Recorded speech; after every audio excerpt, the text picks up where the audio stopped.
Após uma noite estranha na cidade, muitas pessoas estão mortas.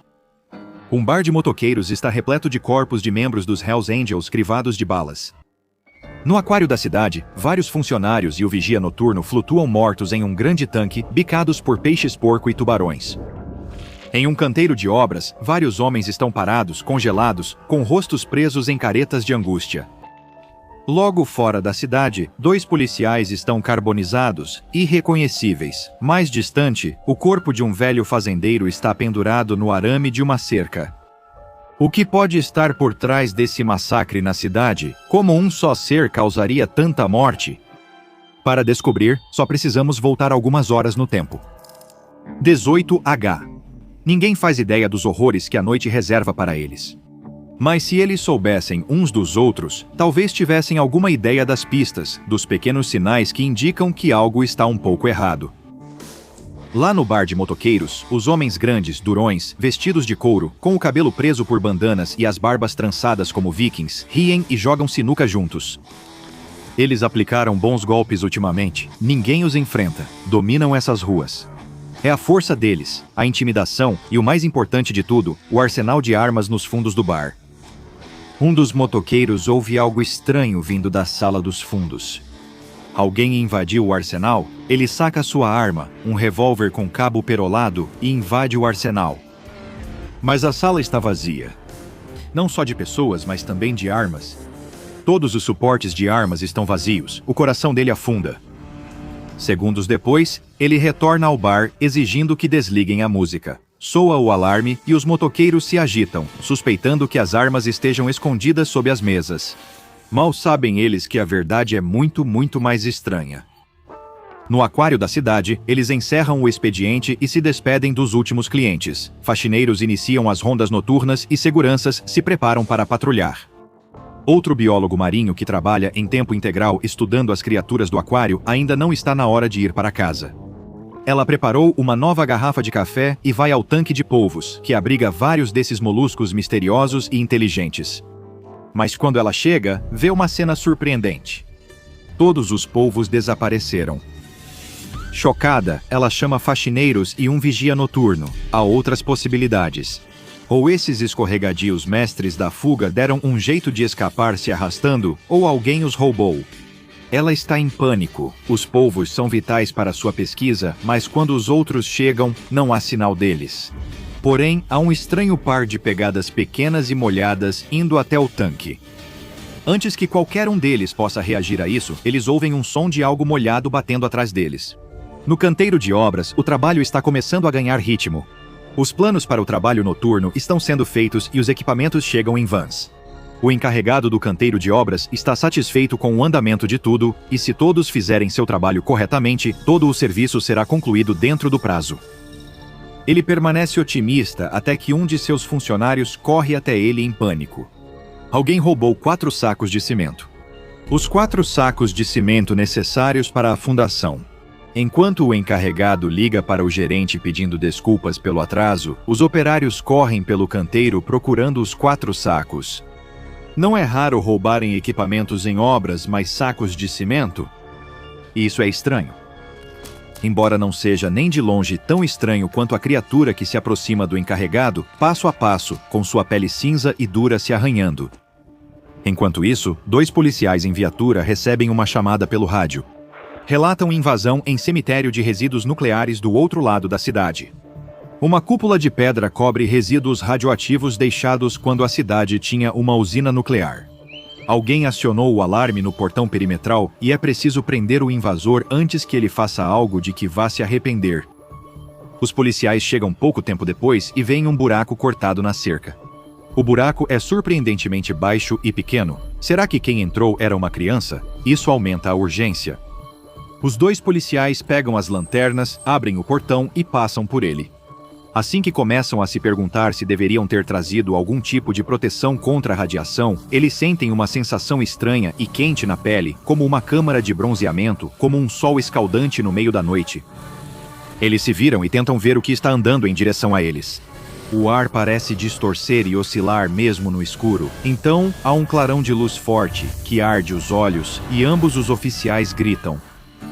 Numa fazenda isolada perto da cidade, um velho fazendeiro faz rondas ao entardecer, martelando estacas e verificando se ovelhas, vacas e galinhas estão cercadas. Ele está prestes a se recolher para a noite quando vê uma cabra, sua cabra, vagando pelos campos além dos seus próprios. Ele não sabe como esse bicho escapou, mas de qualquer forma, ele precisa trazê-lo de volta. Ao caminhar até a beira da fazenda, ele descobre o motivo. Alguém arrancou todo o arame farpado de uma parte da cerca externa. O arame sumiu completamente. Isso não faz sentido. Sua mente se enche de perguntas, e uma resposta horrível e monstruosa está bem atrás dele. Então, por toda a cidade, o caos começa. No bar de motoqueiros, ouve-se uma batida suave em meio ao caos das botas de couro. O som de metal batendo contra as tábuas de madeira do chão. Os motoqueiros se viram juntos para o fundo do bar, onde algo pequeno e atarracado sai mancando das sombras. Quando isso aparece, os motoqueiros mal acreditam no que vem. É um ursinho de pelúcia vivo e andando, feito de armas. Seu corpo combina coronhas e cintas de munição, caminha sobre canos de rifle finos como pernas, os olhos são miras telescópicas e miras a laser.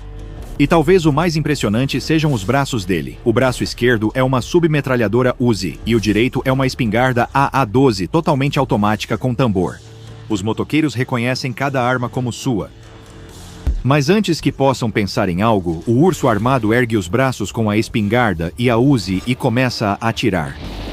Bala após bala atravessa os motoqueiros, derrubando-os um por um. Alguns correm para a porta, mas isso não os salva. Em questão de segundos, enquanto os tiros ecoam pelo bar, cada um dos motoqueiros está morto.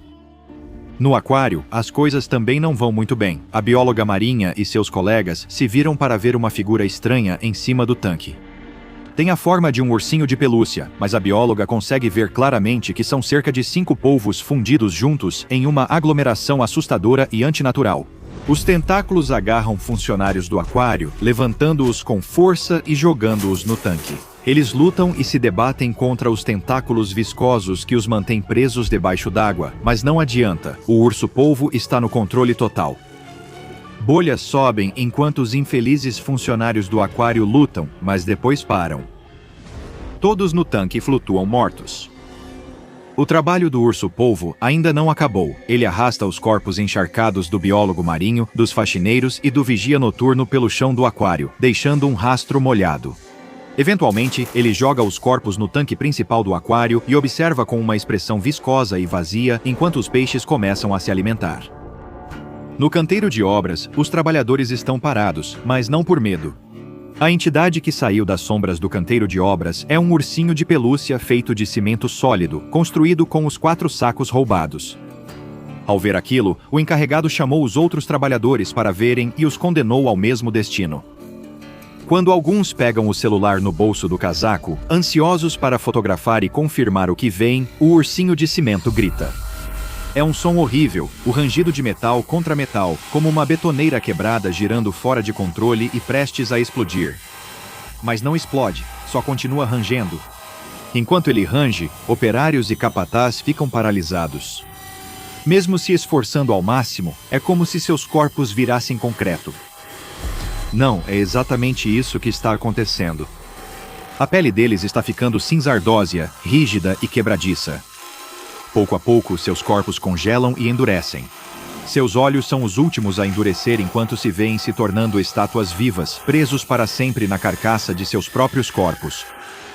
O ursinho de pelúcia de cimento caminha entre eles e dança.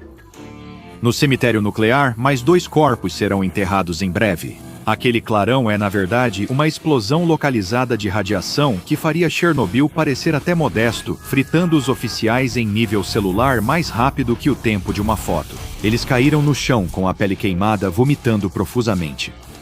Eles se contorcem e debatem. Não estão mortos, mas presos num vazio de dor inimaginável, como se a dor tivesse queimado até o último pensamento de suas mentes. Seu assassino se aproxima deles com pés pequenos e achatados. Como você deve ter previsto, é um ursinho de pelúcia vivo e ambulante, montado com material radioativo. O que ele fez com os 2 policiais é horrível. Se ele alcançar a área urbana da cidade, o número de mortos pode rapidamente chegar a milhares ou até centenas de milhares. Mas a violência e o terror da noite ainda não terminaram. Voltamos à fazenda, onde um fazendeiro mal distingue uma pequena figura vindo em sua direção. Ele ouve antes de ver e se vira rápido, atento ao tilintar de metal. Ele logo se arrepende de não ter trazido sua arma, mas já é tarde demais. Agora vê o estranho ursinho de pelúcia feito de arame farpado. Tentáculos de arame se soltam do ursinho de pelúcia e avançam em sua direção como víboras.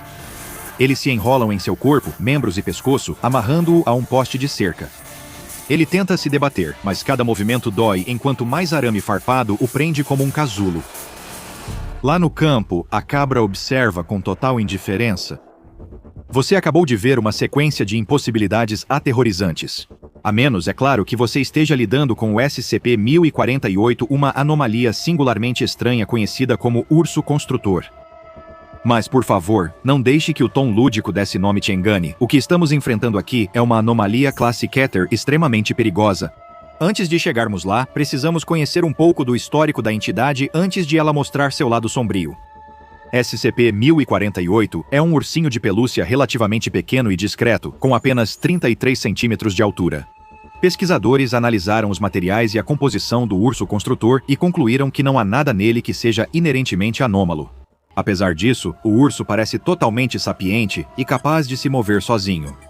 Embora seja incapaz de falar, ele consegue se comunicar através de pequenos gestos, todos extremamente doces e carinhosos. Sim, você ouviu corretamente. Uma das coisas mais surpreendentes sobre o SCP-1048, se você só o conhece pela reputação, é o fato de que a maioria das pessoas que o encontra diretamente acha ele cativante e até adorável. Ele mostra carinho pelos humanos, abraçando suas pernas, dançando, pulando e até desenhando figuras infantis com giz de cera para a equipe de limpeza da fundação. Antes dos incidentes mais graves, quase todos relataram sentimentos positivos sobre o SCP-1048, inclusive indivíduos classe D que apresentaram resultado positivo para tendências sociopáticas. Apesar da aparência encantadora, o funcionamento da mente do urso construtor ainda é um mistério. Tentativas de comunicação direta com a anomalia falharam, pois, apesar de conseguir gesticular sim ou não, ela frequentemente ignora algumas perguntas. Especificamente, ele se recusa completamente a responder a qualquer pergunta sobre suas origens, o que é parte do motivo pelo qual a Fundação sabe tão pouco, exceto pelo que pode observar diretamente. Se o urso construtor se recusa a responder por não saber ou não querer compartilhar, é uma questão em aberto. Embora o urso construtor desenhe imagens, isso é apenas pelo valor estético delas, não como forma de comunicação. É mais um mistério para o enigmático urso. 7 meses depois de ser contido no Sítio 24, a Fundação observou pela primeira vez o segundo efeito anômalo do urso construtor, que originou seu nome. Habilidade de criar réplicas vivas e simples de si mesmo com diversos materiais. Isso seria ótimo, se não fosse pelo fato de que essas réplicas são invariavelmente extremamente hostis e perigosas. Dr. Carver, o pesquisador-chefe do caso SCP-1048, sugeriu que o urso construtor agia de forma afetuosa com a equipe do Sítio 24 para induzir uma falsa sensação de segurança e facilitar a coleta de materiais para suas atividades secundárias e anômalas. Dr. Carver descreveu estudos de caso das 3 criações mais perigosas do SCP-1048 que se manifestaram no Sítio 24 desde que o urso construtor iniciou seu sombrio projeto de construção. Essas criações foram rotuladas como SCP-1048-A, SCP-1048-B e SCP-1048-C. Quero alertá-lo que os relatos desses 3 ursos perversos são extremamente perturbadores, mesmo para os padrões das anomalias estudadas pela Fundação SCP. Durante o primeiro incidente, SCP-1048 foi visto andando com SCP-1048-A por um corredor no Sítio 24. 1048-A é semelhante ao seu criador em tamanho e forma, exceto pelo fato de ser feito inteiramente de orelhas humanas.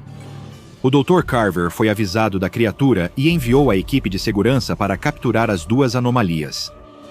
No entanto, o que parecia ser uma missão simples acabou se tornando um caso aterrorizante de morte em massa.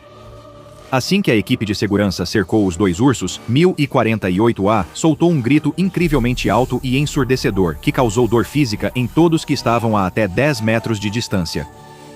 Não se trata só de perda auditiva. Todos que ouviram o som desmaiaram e começaram a crescer orelhas por todo o corpo, cobrindo a pele inteira. Os dois ursos escaparam durante o caos e o Dr. Carver chegou tarde demais para ajudar. Felizmente, ao menos ele conseguiu evitar virar uma aberração de orelhas. O incidente causou mortes na casa dos 2 dígitos, principalmente por sufocamento devido ao crescimento de orelhas nas gargantas e pulmões dos afetados. 1048A ainda não foi contido.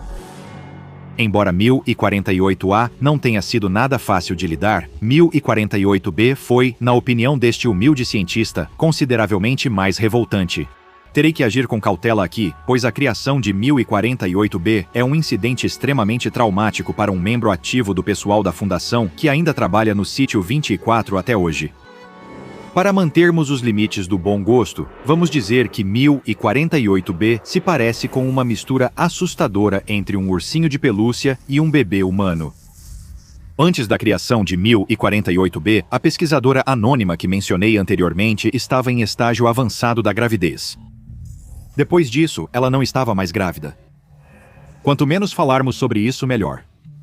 Seguindo em frente, a terceira das criações documentadas do SCP-1048 é talvez ainda mais assustadora e perigosa do que as outras duas.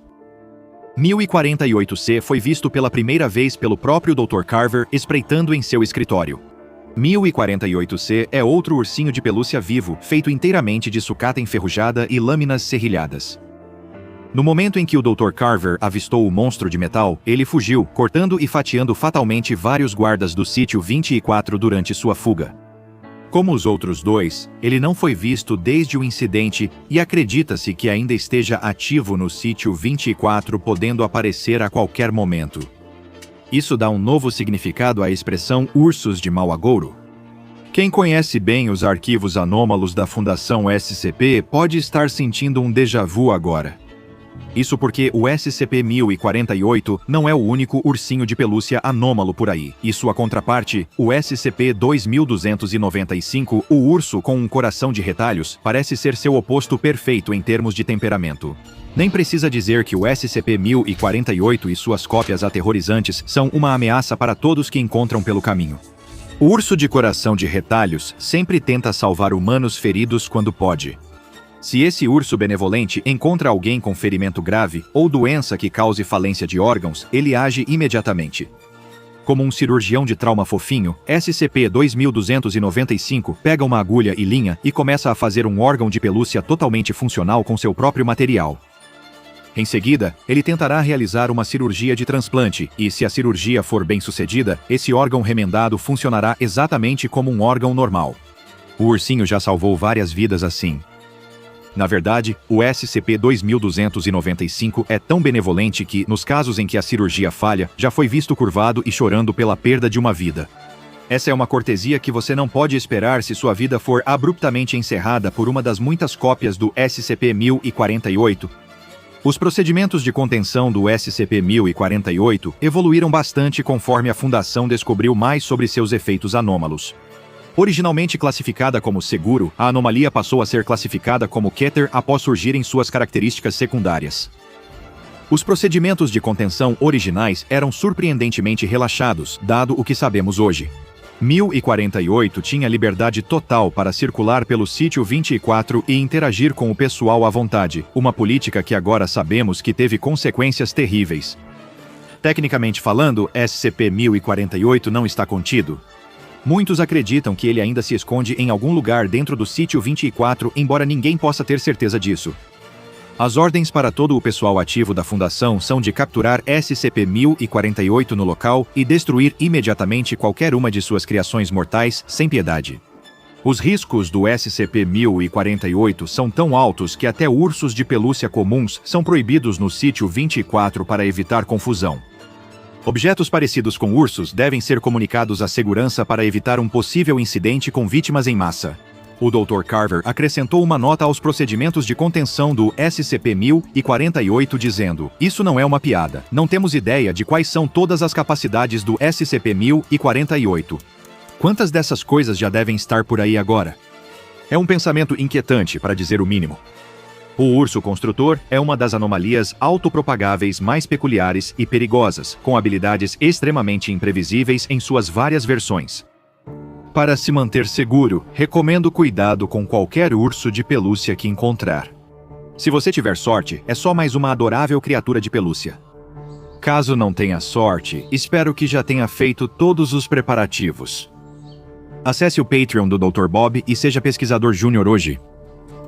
Agora vá assistir a outra entrada dos arquivos do Dr. Bob, como SCP-4966 Tapioca, Devorador de Almas, Consumidor de Segredos, Senhor das Guloseimas.